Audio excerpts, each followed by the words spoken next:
জন্মে যাব নাই শুনি আমি রে তোর ঘর, যাকে ভালো লাগিল তাকে সাজা রে তোর বর।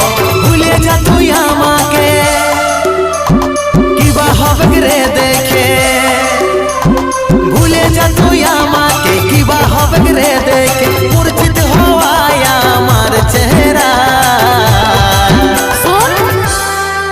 যতক্ষণে তোর